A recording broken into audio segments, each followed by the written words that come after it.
Hello and welcome to the Southbound Sports Show. I'm your host, Richie Leahy. I'm here with Matty B and Rick David, and we are doing our Super Bowl show. If you tuned in over the weekend, we have a new short podcast called the Southbound Sports Report. We've been doing it live on Twitter. We did a pregame show, a halftime show, and a postgame show. So definitely go on Twitter. Make sure you follow us, S-Bound Sports. We did a quick recap, and today we're going to go ahead and break it down even further. Well, let's kick it off with high tempo. What do you got for us this week, Matt? Don't really have too much because I think a lot of the stuff that I would have been mentioning, other than the fact that the Noles got 9 guys asked to attend the combine coming up here in the next couple months or so, don't really have a whole lot this week. So what you're saying is underachieving? Well, they did have 9 invited, which was definitely more than Michigan. Hey, that was a rebuild year. Come on, cut us a break. We're one of the youngest teams, if not the youngest, in college football. And there it is. I just wanted to hear just one more excuse. Just one more. Can't be great. Can't be great every year, Matt. Oh, my God. Next year is going to be Michigan's year. They're next year's national champions every year. Hey, whatever it takes, man. Rick, what do you got this week? Wow. Michigan excuses already, and it's not even football season. Mine is Josh McDaniels pretty much just up and left and not a Colts coach anymore. So that's kind of breaking news of 2 hours ago. So if you're a Colts fan, you don't have a head coach, but your defensive coordinator just got signed. But you don't have a head coach. So all your others. Where did he end up? What? The defensive coordinator? No, McDaniels. Where'd he go? He went back to New England, probably. I think it was one of the. Yeah, I think it was one of those Madden type deals where you overpay your offensive coordinator to come back. It's like, yes, I will pay you $6 million of imaginary money. You just be my offensive coordinator because I'm desperate for help, and we know there's nobody good out there, so we're just going to pay you tons of money. Offense wasn't even their problem, but we'll get into that here. My high tempo this week, we got the Olympics coming up, so we'll be breaking that down on the Southbound Sports Report, and the recruiting signing day, which to me is a bit of a disappointment because I think the new December signing period sucked the whole life out of this late February day. Outside of a couple key 5-star recruits, I think most of the other 4-star guys are pretty much locked up. So I don't know if there's going to be a lot of excitement, but that will pretty much set the stage for our show next week. What are you going to say? There is plenty of excitement. There's a lot of players that still are waiting to be signed. For certain teams who were not able to lock up those people during the early signing period due to, coaching transitions or things like that, they have an opportunity to increase their overall ratings and really put together a fine class to close out this season. So there will be a little bit more high drama than some people may realize. Well, I think you're talking about when you get down into the teens or whatever, but those top classes, you're still going to have Ohio State, Georgia, Alabama. They're pretty much all set already. So you're not going to see that movement in the top 5, at least, like you have the past couple of years with who's going to sign here, where's the overall number 1 going to go, that type of thing. I think it's pretty much already locked up. And 24/7 has a nice crystal ball feature, which I think they paywalled for a little bit, but I'm hoping that's out there. They let you see what scouts, where they think they're going to go, and that gives you a good percentage. A lot of the guys I've looked at, most of the crystal balls are like 70, 80%. So not a lot of 50-50 guys like years past, and I think that's just because the guys that normally would have flip-flopped maybe because you ran out of room, they're already signed and enrolled or whatever they need to do. So I don't know if I like it in terms of support for the athletes, but from a spectator standpoint, you're not going to see any big signing of the stars type events anymore, I don't think. That was a way to lure in outside recruits. But we'll get into a Steel City update. Pittsburgh sat at home, watched the Super Bowl, so I got nothing for the Steelers, really. The Penguins are still rolling. 3rd in the Metropolitan Division. Still 7-3, holding on to that record in their last 10. And last 10 kind of fluctuates, so it's good to see that being consistent win winning percentage here in January, 61 points. They're closing in, pretty much holding on to a 6th spot right now if the playoffs were to start today. And there's a good bit of drop off, so even if they would lose a couple, they would still be in a good position to battle for that 8th spot. And what I would like to see them do, just play consistently like you've been doing, because that's what it takes to win. They're finally in the positives in goal differential, 2 goals. So I'm hoping that, we talked about it last week, get the stride and keep it going.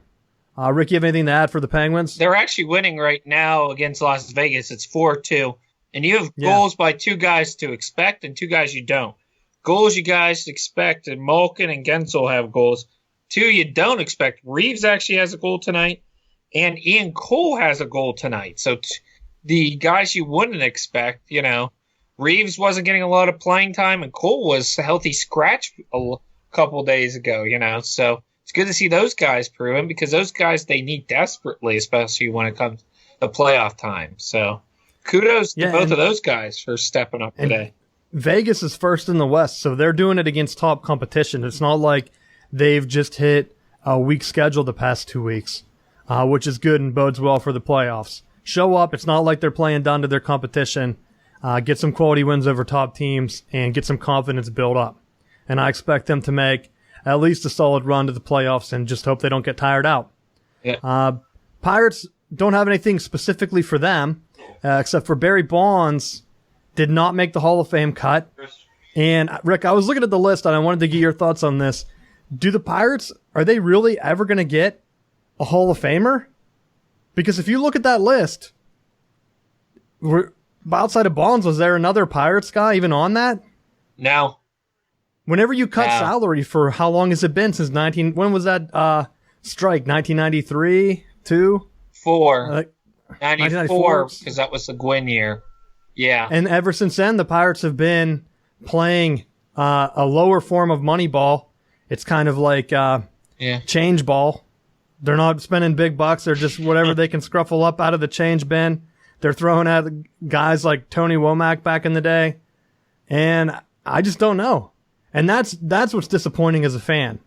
Maybe like, I don't know stats off the top of my head, but like you have a guy like McCutchen. He could have been your flagship guy that you could have tried to petition to get in the Hall of Fame, and you just let him go. So you keep jettisoning guys off to other teams, you're not going to have that. And I think that was the most frustrating thing, because you see a guy like Chipper Jones. I love Chipper Jones. I was a switch hitter, playing baseball myself, so he was a big idol of mine. First time Hall of Fame ballot, highest vote getting, played with the Braves his whole career. Pirates just don't have anyone like that. And as a fan, I think that's another disconnect that you have. Who are your stars? You're pointing back 50 years to like Roberto Clemente. Guys that I never got to see play. You have any thoughts on that? I kind of agree with you on it, but the problem is they have had problems drafting. You look back to some of their draft classes. I mean, the one draft, it was to their pick.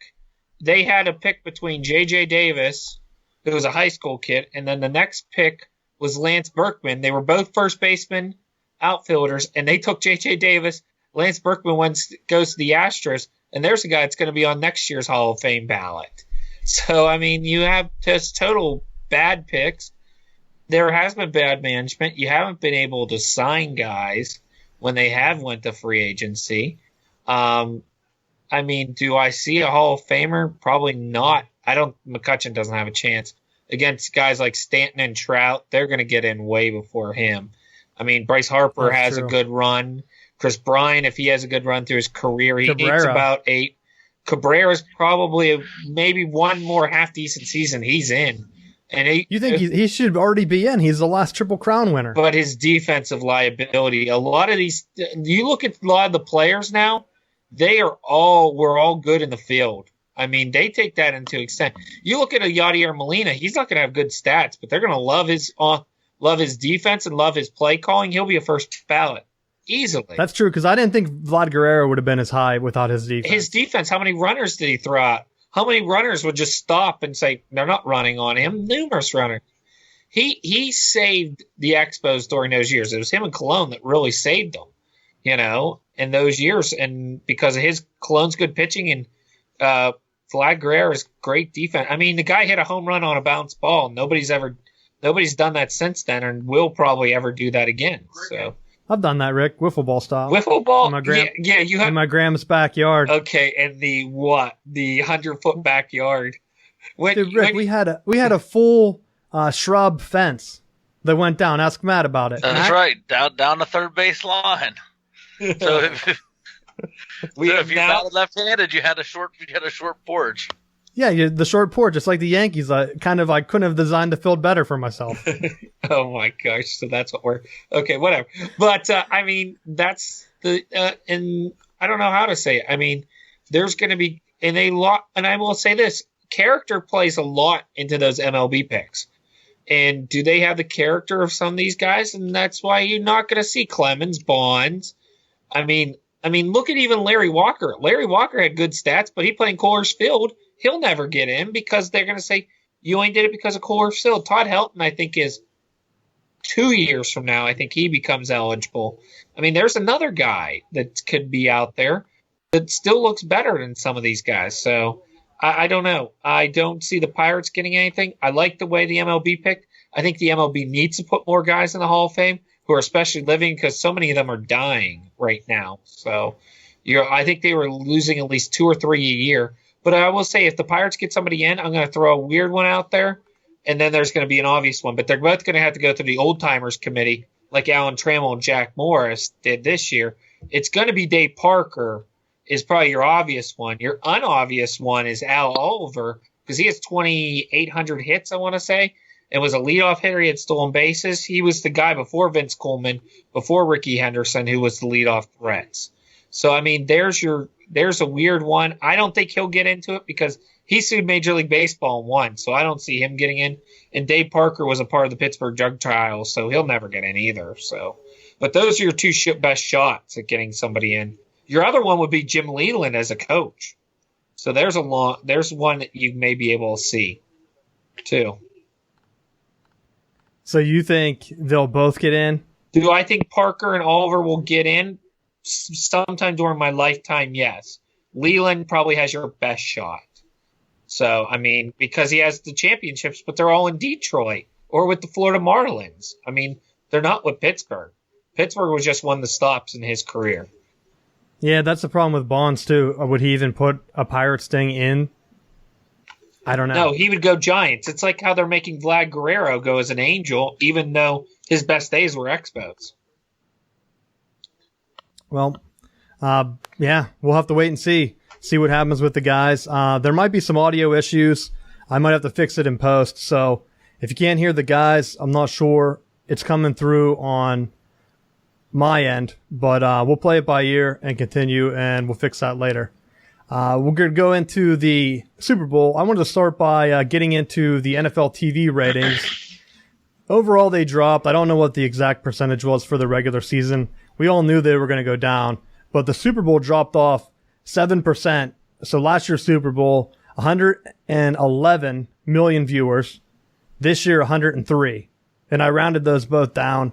You're looking at over 100 million viewers. Is that really something that the NFL could control? I mean, you're still the number one watched television event of the year.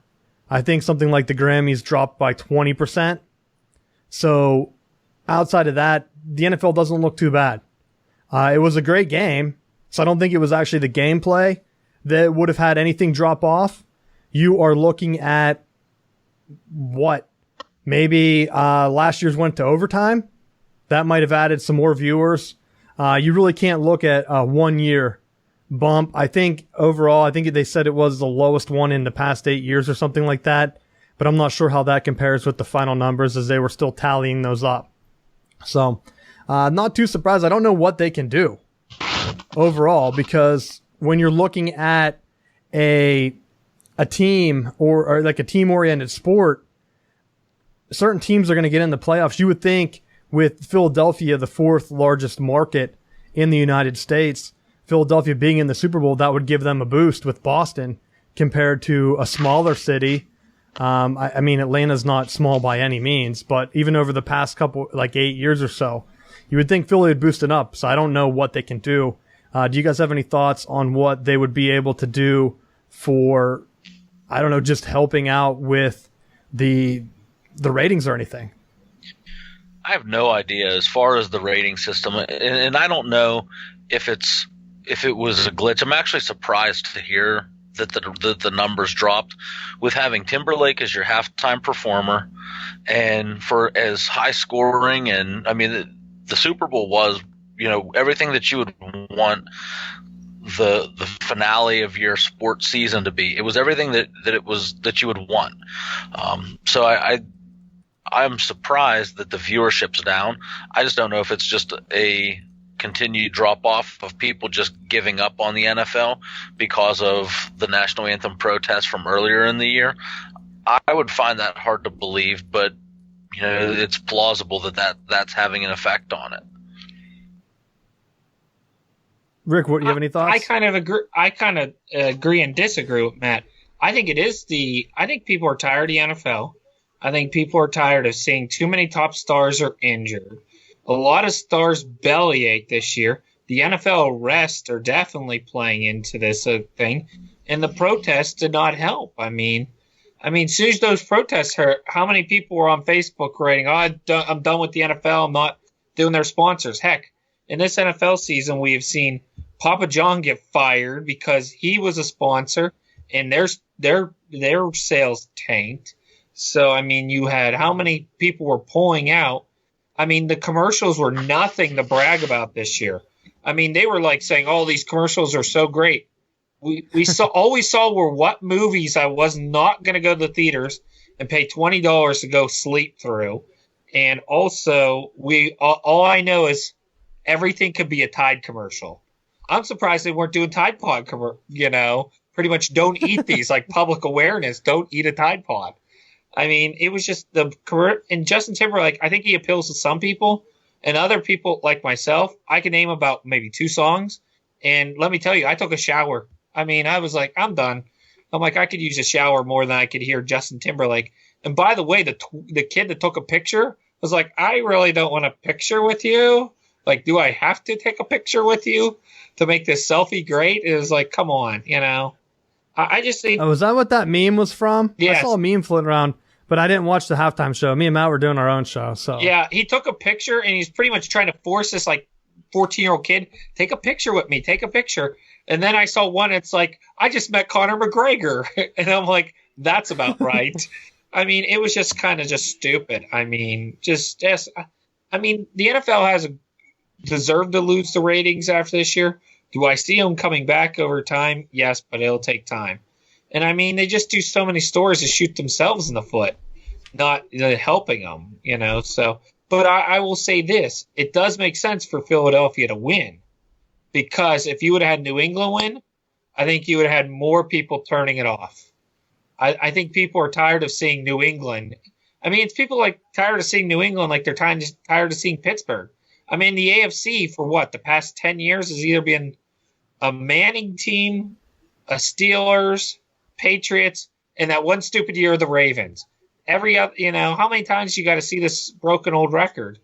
And look, you had Philadelphia and Boston, 2 big markets, who beat Minnesota and Jacksonville, 2 small markets, to get in. You had massive markets in there, So, I mean, I think people are tired of hearing Tom Brady's such a great guy. I mean, I love watching his ex-wife on Twitter pretty much bash him, and then pretty much say that she was saying "Go Eagles." I found that very funny, though, so that kept me amused. Well, I don't know from an overall perspective if they can even get any higher. I mean, you're talking about 100 million people. That's a huge amount of people. How many people are going to sit down and not watch sports? And before, people would have been drawn in by like commercials and all kind of extra crap.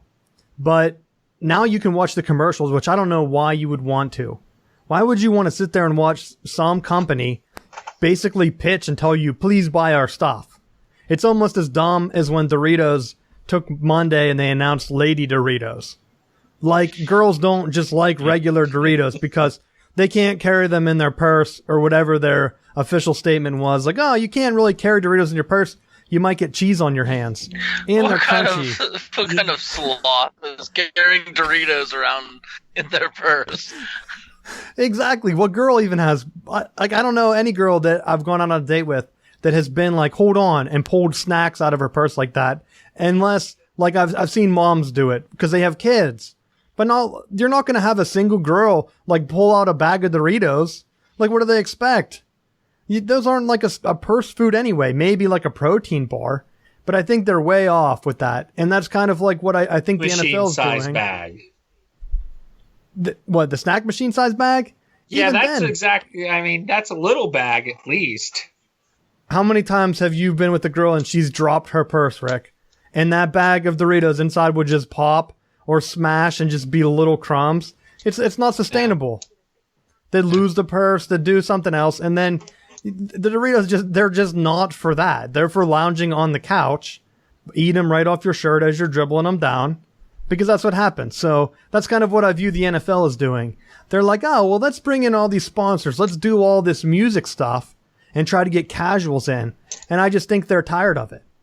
Like the guys that might have tuned in for the halftime show, I think with Twitter and Facebook, if you go on Twitter during the halftime show, there were so many people doing live of the crowd. I think I retweeted one.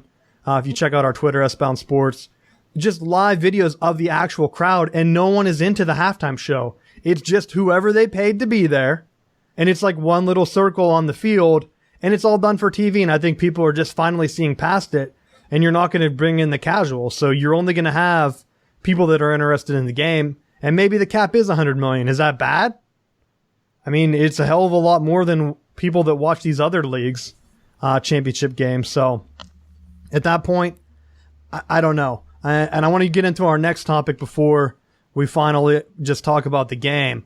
But the announcers, man, the run-pass option. We talked about it on the post-game show. Matt, you want to give a recap? You're the coach here on the run-pass option and the announcers talking about it. Oh, my God. You would have blacked out if you were drinking every time that worthless Chris Collinsworth was talking about RPOs. Here's where the fine line between a regular play action pass and an RPO comes into play. For the way most teams run their offense, they have their base run play. So if it's a gap team, they're going to look at running their power. If it's a zone team, it's either inside or outside zone. And then what a lot of teams will do is they'll run play action off of that, where the offensive line has some form of pass protection where they're not advancing down the field. That would be the play action pass, where they're committing that the quarterback is going to be in the pocket and throw the ball. With the RPOs, the big difference with those is that the offensive lineman don't know that it's a pass. So basically, it puts the triple option from the late 60s and 70s, it puts it on steroids. So now you have, with these RPOs, you're telling the offensive line, block power. Matt's dropping out a bit there. I don't know if the internet's going out. Go ahead, Matt. With the quarterback's reads, he looks and says, okay, if I want to throw this, instead of handing the ball off and running, he goes and snaps a pass off before the linemen are downfield. So the key to the RPO is really the quarterback has to make a fast decision, or else the linemen are going to get penalized for being downfield. You see Nick Saban in the past has made a big deal about teams doing that, especially when they would play Ole Miss and Ole Miss would upset them. It'd be because they would be chasing a quarterback and the quarterback would flip it over their heads and go for these big burst plays. So that's really the big difference. But now, because RPOs are a popular thing for offenses to be doing, people like Collinsworth just think every single time that the quarterback is faking the ball and throwing it that it's an RPO. And in all actuality, a lot of them are actually just play action passes that are being misnamed or misdiagnosed. Yeah, I think just to give another perspective on it, when I think of the run pass option, I think back to college. I mean, they were doing this in college offenses 10, 15 years ago, maybe even longer than that. It's not a brand new thing. But the commentators are dumbing down the game so that casual fans kind of understand, okay, well, on this play, the quarterback can either run it or pass it or hand it off or pass it or whatever. So they're trying to generalize it I think of Tim Tebow. He did a lot of run pass options where he did that stupid tight end pop pass to, was it the murderer? Hernandez. So you're going to go ahead. The line doesn't know. So everyone thinks it looks like a run, and then he just flips it over the top. And they've put more wrinkles in it over the past 10 years. And the NFL has kind of just gotten that. And they're using guys coming from college. We talk about it all the time. Matt gives the coaching perspective. When you see guys in college, they're used to running this. It's a very easy transition to just throw that in as a wrinkle in the NFL when not a lot of people run it. So you have a lot of young quarterbacks coming into the league, especially with the Eagles. But I think what's happening is you're ruining the game whenever you're talking about it for casuals or for young people that are trying to learn the sport. They're going to think every play is a run pass option, and then you're going to go home. They're going to play backyard football, and they're going to run it like that when you don't have the same type of commitment to like a play action pass where that's setting up. You're running the ball. You're running the ball to set that up, and you finally kick it in. And you're getting the same exact look. Guys are blocking the same, and then boom, fake it, he pulls it up, and then he throws deep, post route, fade, whatever, and you have guys wide open. And I think you're going to go ahead and you're just going to start to dumb down the sport. And the comparison I want to make is back in like 2002. They kind of did this when John Gruden took the Buccaneers to the Super Bowl. They got into this cover 2 defense when basically it was just a 2 deep. They had 2 guys deep, but every time they had 2 safeties back there, every commentator was saying, they're running cover 2 now. Every team in the league's running cover 2. Just because you have 2 safeties doesn't mean you're running cover 2. You could run a safety blitz, have one guy deep. You could basically have a double safety blitz and just do straight up man. But what they do is they're teaching, we'll just use this catchphrase because I heard so-and-so announcer say it 20 times. So I have to say it 30, 40 times, or my network doesn't think that I know sports. What do you think of that comparison, Matt? I think that's a pretty fair one, and I think it's now grown even more so that people have gotten away from the cover 2 tag, and then a lot of things have become more what they call match quarters now, where instead of it being 2 safeties high and then the corners down low, it's the corners and safeties kind of work as a team, and they cover quarters of the field, and it's kind of like half man, half zone. Is what's making things a lot more difficult. I think if you watch the Alabama-Georgia game, you get a good feel for that. The coaches are trying to diagnose what the coverage is, and they're calling it cover 4, which is just everyone across the board. They're like, oh no, it's that matchup. They even like the coaches of big time programs were having a hard time diagnosing, was it some kind of special coverage, or is it something more traditional? So I think you're seeing the defensive side kind of reflect the changes that the offense is making. So they have the RPOs now. The defense is using more split coverage and different things like that to combat those. Yeah, that makes perfect sense to me. Rick, what are your thoughts on this? Chris Collinsworth sucks, first off, so I don't know. I mean, people complain about Phil Simms, but Chris Collinsworth is now captain of the I suck at calling an NFL game. I mean, it was just horrible. And then after like the third quarter, it became a Patriots love fest. Did you guys? It's like, Gronk could do this, and it's like, Gronk could always be the best. He's allowed to pass interfere a little bit. Oh, Brady with that pass, he looks so good. And it was just like, it was so pro Patriots. This is the one thing I will say I didn't like going into it. You had so many commentators who were, when you're a commentator of a sports team or anything, if you're not like the Homer broadcast, so if you're the Steelers broadcast, you get Tunch Ilkin calling it. If you're, I'm trying to think of some other teams. I mean, Bob Walk for the Pirates. Okay, you be a Homer because you're going and calling the game for the Homers. But when you're the national person, you're not a fan anymore, and you're not a player anymore. You're a commentator. You're supposed to remain unbiased. But he was so biased in that game. It was unbelievable. And I mean, there's a petition right now by Eagles fans that was presented to the NFL. 37,000 names was presented to the NFL asking Eagle fans saying, Never have Chris Collinsworth do another game. I mean, he was pulled at the end of the year, if you remember, from NBC. They threw Kurt Warner on at the end of the year. Remember that? I mean, that just shows you how biased and how they didn't like him. They were putting Kurt Warner in. I mean, it's just a joke. And I mean, Phil Simms is boring, but at least he's unbiased. And I mean, Randy Moss, I mean, I don't get what he was doing. I mean, he's out there. First guy out the tunnel was Brady, and he's out there giving a hug and saying, "Good luck to you. You're ESPN. You're not a player. You're not playing for the Patriots. You are not playing anymore. Get a life. You're supposed to remain unbiased." Well, it's ESPN. What do you expect? I mean, I'm surprised he didn't just go out there, give him a hug, and wear a Patriots jersey the whole time. I mean, during the broadcast. I mean, it's ESPN. They have no idea. They're in a national sports network of Patriots, LeBron, and the NBA, which bores me to death. I mean, if you're thinking about sleeping disorders, I recommend the NBA. They'll help you out with their sleeping problems. But, I mean, and I don't get it. They actually had one of their commentators, some jobber, I don't even know what his name was, who does the Sunday morning ESPN Sports Center. He was talking about how he was leaving because he grew up an Eagles fan. And he was going to go there. I don't want to hear that. I don't care what you're doing. Just be unbiased and call it. I mean, I don't get it. I don't get sports commentators. Chris Collinsworth is god-awful. I hope you get fired or removed or something. I'd have rather had Tony Dungy call it with Rodney Harrison with Al Michaels. Would have been 100 times better. At least they're all under the NBC umbrella.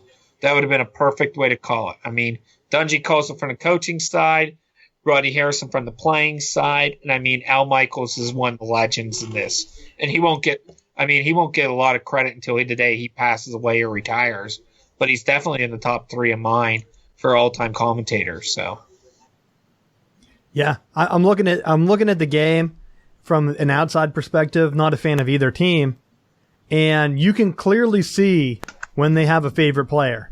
And it goes back. It reminds me, Collinsworth is all over any quarterback that he thinks is good.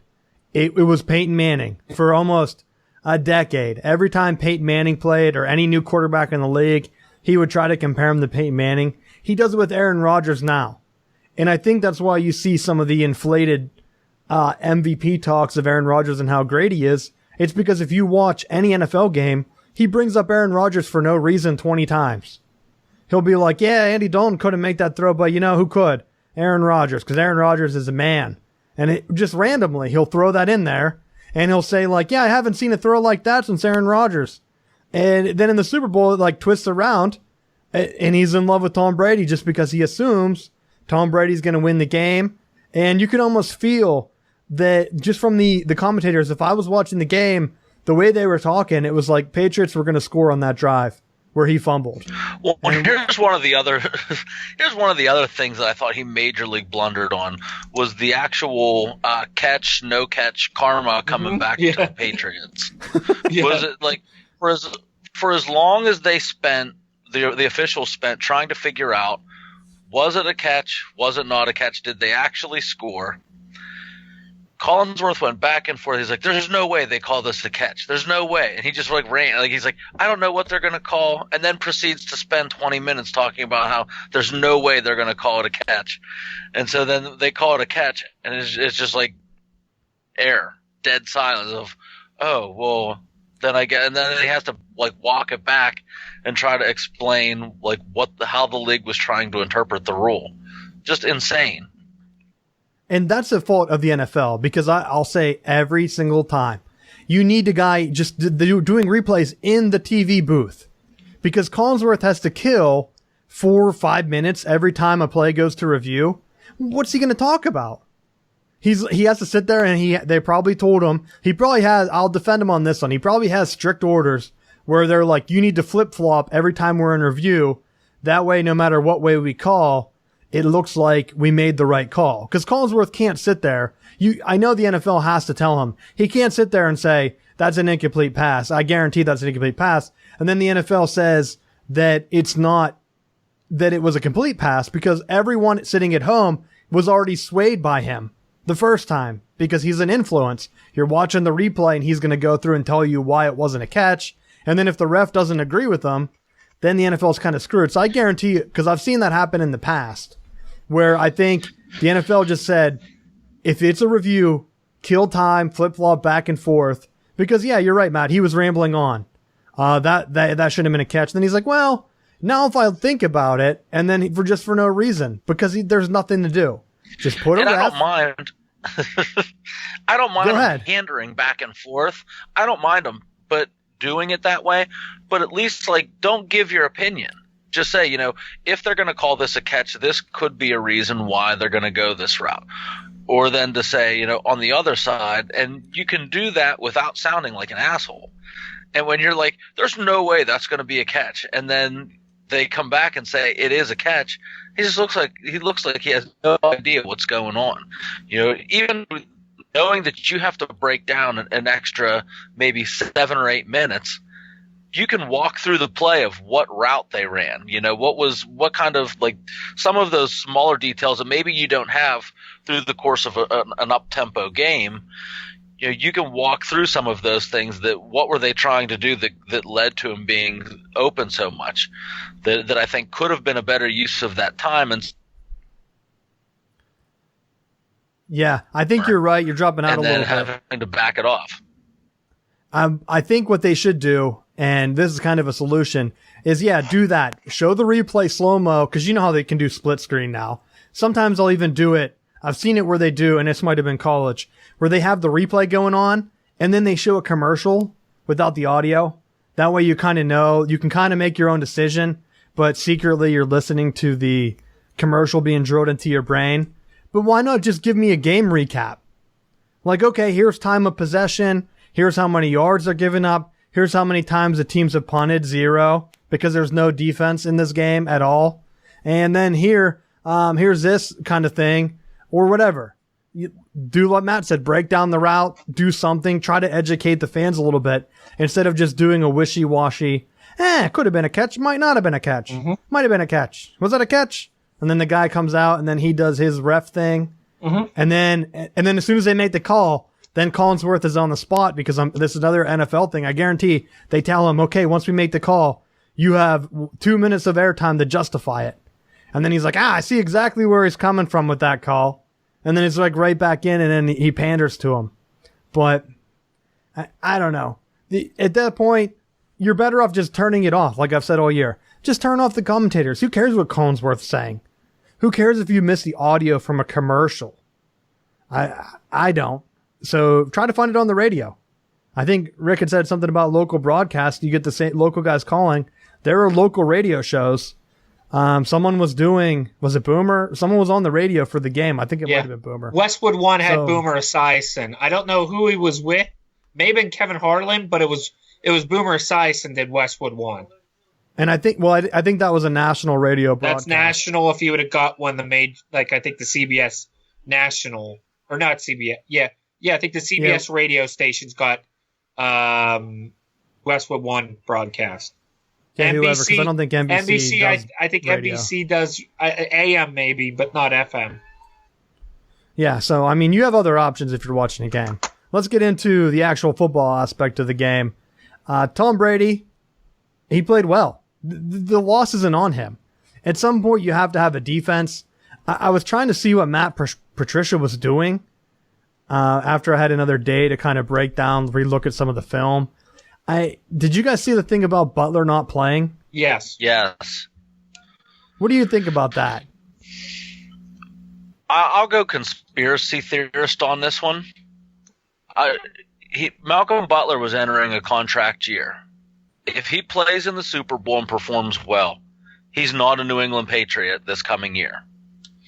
So, does Belichick appear confident that the backups can outplay him, bench him for some phantom reason of whatever it is, not have him play so that then other teams are like, well, he's not playing one of his best players, and now his ability to seek a higher contract in the offseason becomes affected. I don't know if that's the ticket, but that could be one avenue that I want to drive the price down of what he's going to command in free agency and make it so that he sticks around New England so that we have a solid corner coming into the following year. No, what do you think, Rick? Here's the reason why I thought of that reason, but then I didn't believe it because Patricia's leaving. He's going to Detroit. So wouldn't you want the best unit to win? Because this is your showcase to go to Detroit to go win over fans there that haven't seen a playoff victory in years.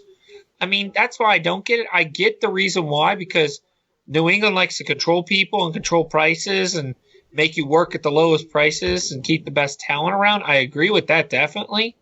I see him piecing out. I mean, hey, you don't play me in the Super Bowl, why would I come back to you? I'll go get, there's a lot of stupid teams in the NFL. I think that's the other thing that's not figured into this equation. Do you realize how many stupid teams are in the NFL? Browns are in there, Bengals. I mean, there's teams that are going to throw money. Redskins, they always try to win the offseason. I mean, heck, they already tried with Alex Smith right now. So, I mean, why not try to pick up Malcolm Butler to be your number one? They don't – Malcolm Butler on one side, Josh Norman on the other? They could have two shutdown corners right there. I mean, I don't believe it. I know they said he wasn't participating in activities. He may have been smoking weed. He may have been partying, all of which have been shot down by him or other people. I don't get it. I just think it's stupid. Whatever the reason is that's going to eventually come out is going to be stupid. You got to go roll with your top player as long as he was eligible and good enough to play. Yeah, I think I think you guys might be onto something. If they sabotaged it so that he didn't play, that's the dumbest thing I've ever heard of. Because Tom Brady, I mean, you have one of the greatest quarterbacks. He might not be playing that much longer. If your defense gets one or two more stops in this game, it's a tie game. You're at least going to overtime or doing whatever.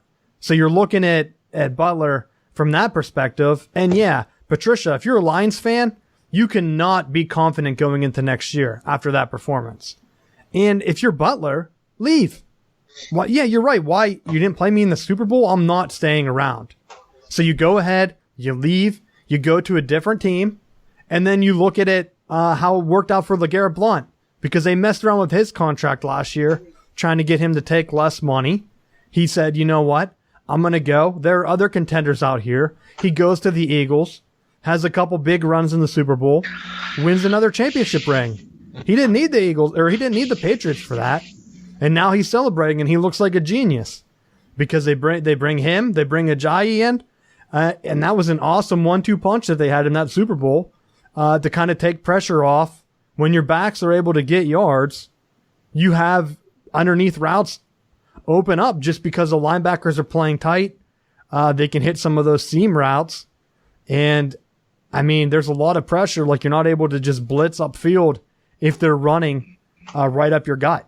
So, but I will say this: you got to give a tip of the cap to Peterson and the Eagles' offensive staff, because the New England defense did not play well. But honestly, I think it was more so the Eagles playing into situations that other teams were too afraid to do in the past. The fourth down on the goal line play where they run the trick pass back to Foles. No one else does stuff like that, especially in the biggest game of the year. Almost every other team would kick the field goal, be up 6, kick the ball back off to Brady and shoot themselves in the foot, because giving them that much time, he drives down and scores, they get the ball back, and New England scores again after half. This game looks completely different than the way that it was played. Philly played very aggressively offensively through the course of the game, and I think that's really what ended up winning that out for them, was their aggressiveness on offense. Yeah, I agree. It was the opposite of what the Falcons did last year. Falcons got a big lead. They were aggressive early, and they tapered it off. The Eagles were still taking shots, going for it on fourth down, like on their side of the field. The trick play, Matt, did you see the camera breakdown where they're saying that they didn't have enough men on the line of scrimmage? I saw that, but also if you watch carefully, Alshon Jeffrey checks with the official to make sure that he's on the line, so that it made it a legal formation. So that's just New England fans crying about another thing. But to me, I love the fact that they were complaining about the Ertz catch was not a touchdown, because it was the exact same thing that cost Pittsburgh their game. I thought it was poetic justice that the way that New England, gives the go-ahead touchdown up by the same play that Jesse James gets called for the incomplete pass. Yeah, and on that, I thought it looked exactly like the Jesse James play. Mm-hmm. Some people said that he took 4 steps. He did not take 4 steps.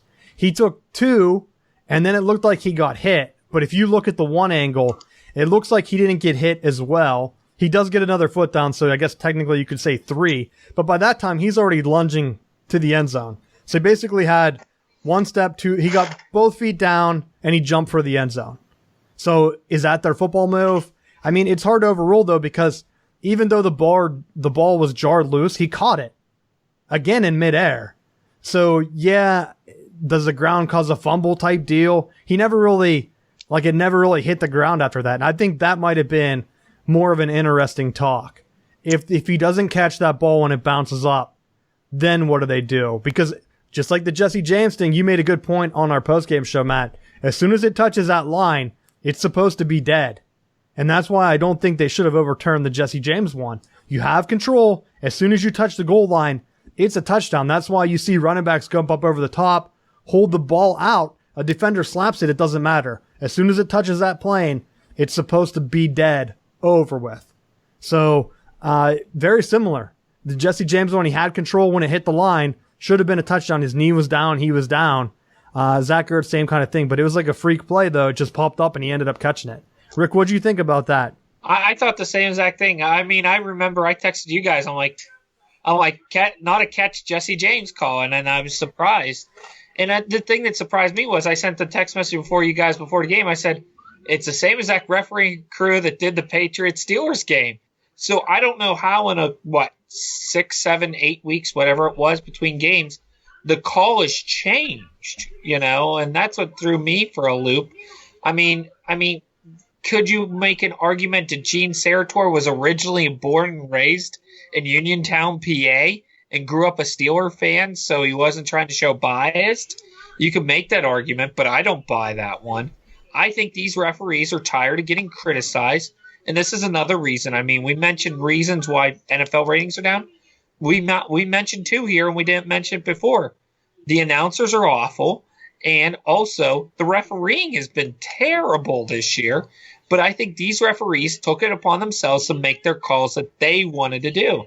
I think they were ready to make the change. The change happened in the Super Bowl. That's a catch. We're going to go to the competition committee and we're going to say that's a catch because that's what we said in the Super Bowl. Yeah, I think they just need to get a rules expert.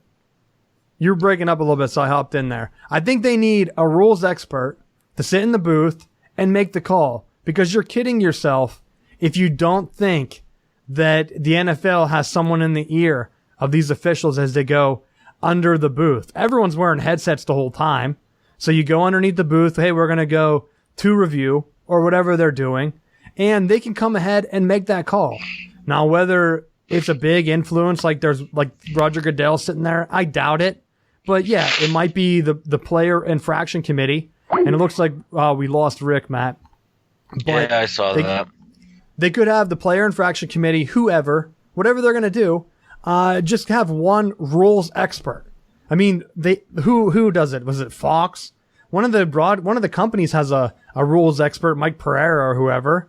Why doesn't the NFL just hire a guy, tell everyone that he's a rules expert, and then he just does the review? It's not that hard. It's not that hard to figure out, and that's something I hope the XFL does. I wanted to do XFL on our topics list every week until it went live, but I didn't do that for this week. I forgot. But that's my XFL thing. Don't do, or just get rid of replays completely. What would you think of that? I think that they could do it that way. I mean, I just think that we're looking way too much into this. It was a clear-cut catch that was turned into something much bigger because of the fact that it's been so much speculation over what is, what isn't, that now we're starting to split hairs. I think, to me, the thing that definitely went and helped the Eagles' cause was the fact that when Ertz hit the end zone, he was by himself. So there was no one in the area that they could really say, well, it's speculate one way or the other what happened. The ball crosses the plane, becomes a touchdown. Even if you go after that, the ball pops up and then it lands directly underneath him. So he lands with the ball on his stomach, so they had to call that a catch. I think Philly might have burned itself to the ground had they have not called that a touchdown. Oh, yeah. And I think for fans, what they need to do, they're losing fans because fans watch the game and they're like, well, that was a catch. Why would I watch this?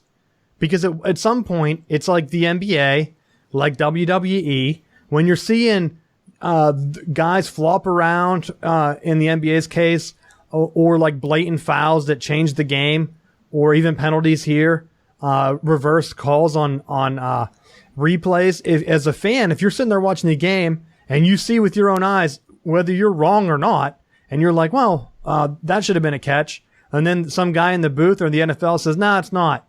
You're going to sit there and you're like, well, either the fix is in, because if you talk to a bunch of old timers, they all think that the NFL's rigged. So that's just how it is.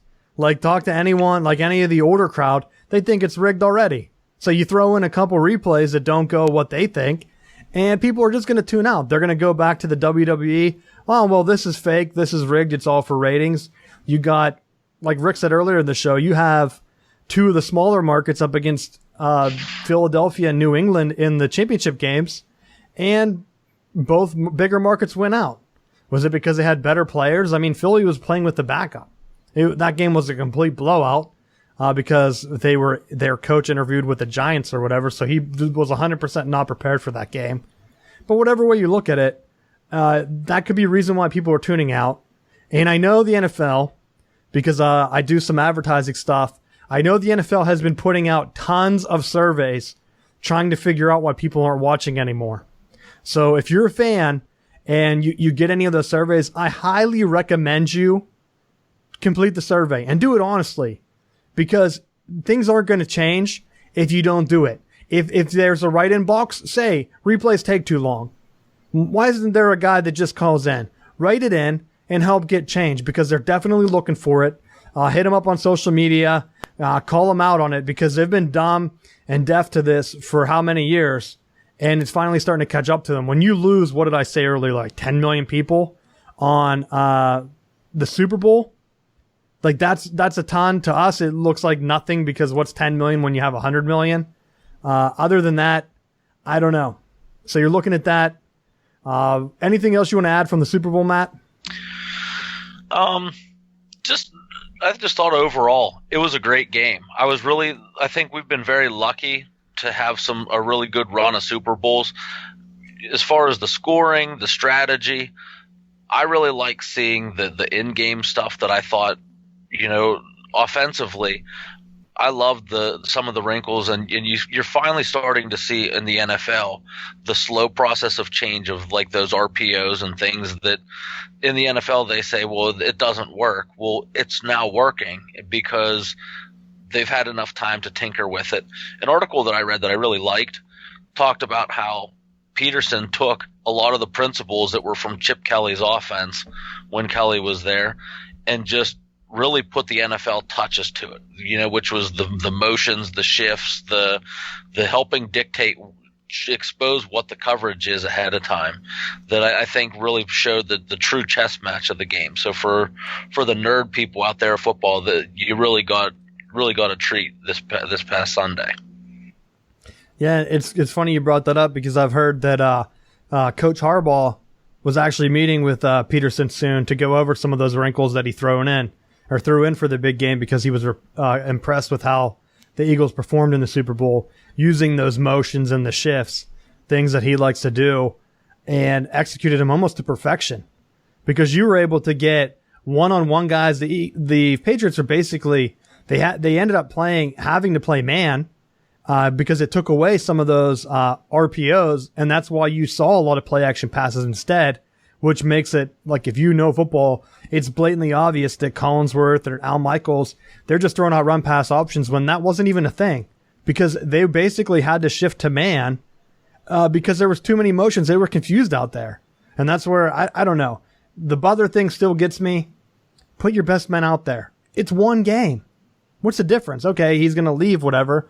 If I was him, I would leave anyway. Go out to a greener pasture. There are other teams out there. You're not going to be controlled. Maybe there is issues with New England. There was rumors before the game that there was some strife inside the front office and between Belichick and everyone else. I don't know, but games are great. I think the last blowout was that the Peyton Manning Seattle one where he got sacked for 1,000 times. Yeah, a safety like the first play of the game, and then that game was over early. That was probably 5 or 6 years ago now. So, yeah, in for a treat. I mean, I like the game. If people don't watch, who cares? One thing I would like them to do, and I saw this in my season recap, the Atlanta Falcons, I believe, when they open their new stadium, they have like a value meal.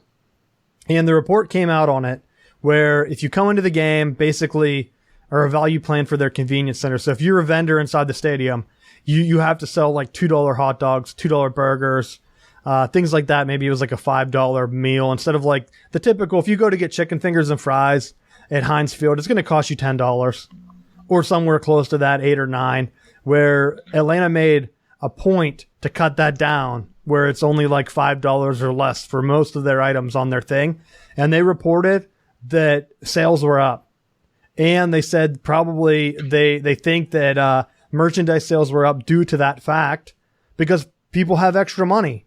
You're going to go there. You usually take $50 to a game. If you have to spend 40 of it to feed your family at the game, you're not buying a $50 jersey or $50 sweatshirt.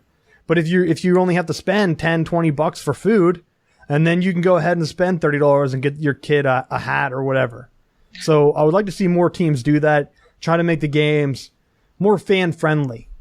Bring back the tailgating because a lot of this stuff too, if you go back to like where the NFL started to struggle, how long ago was that? I might be showing my age here, but the NFL kind of tightened down the rules. You used to be able to wake up, go down the Heinz Field, park underneath the bridge or whatever, get out there and start tailgating right away. But then they kind of limited it to 3 hours before the game or something.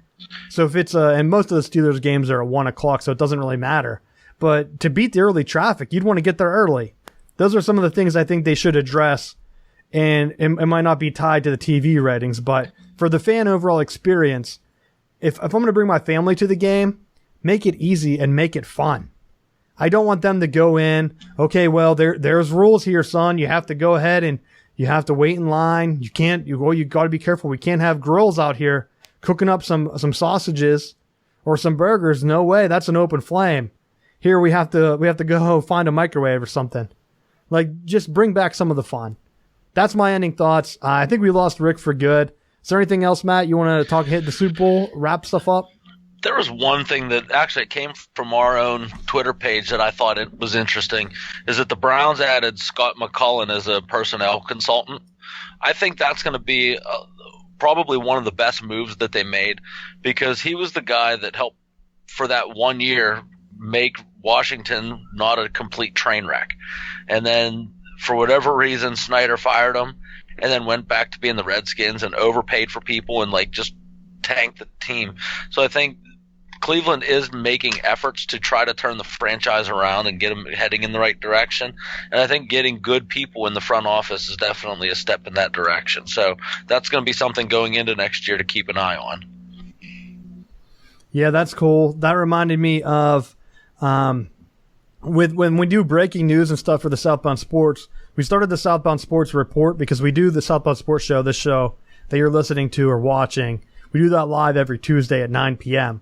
Well, some things like last week, I think it was the Alex Smith trade happened right when the show was going on.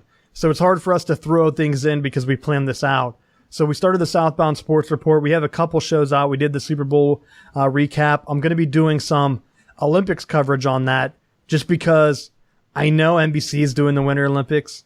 And if history repeats itself, they're not going to do the events live, which is a pain whenever you want to watch the big time sports. If I'm going to watch a hockey game and see who wins, I want to watch it, when it's happening. I don't care if it's happening at 7 a.m. or 6 a.m. Let me watch some of it when I'm making my morning coffee, getting up, whatever. Don't show me the game at 7 p.m. because if I go on Twitter, I'm going to know who wins. That's like watching a sports movie. You already know who wins. If you're not invested in the characters, it's boring. So we got the Southbound Sports Report, which will let us hit. It's going to be audio only. It's going to be live on Twitter right now. and it will post to YouTube as soon as it's done. But it's just a quick audio thing. They're always going to be less than 15 minutes. It will let us hit topics, big time things as they happen. So like if the Alex Smith thing happens again during our show, we can still cover it. You won't have to wait till the following week to get some of the big stories. So that's my ending for this week. Matt, anything you want to wrap up on? That's pretty much it. Just log into our stuff, check out the page. You'll get all the good news with us. All right. Well, thanks for listening. If there were some issues with the audio, and I know there's some weather issues up in Pennsylvania, which is probably with the snow and stuff. I think I got a message that Facebook was overloaded, and we got some messages that some of these guys' audio might have been cut off. That's because we do it in 2 tracks, the Skype track, and I have my own track with my computer, which I'm working on to get some sound effects and some music back in. That way it's easier for us to mix, and it sounds cleaner in case something would happen with the Skype stuff. And it looks like Facebook might have cut that off.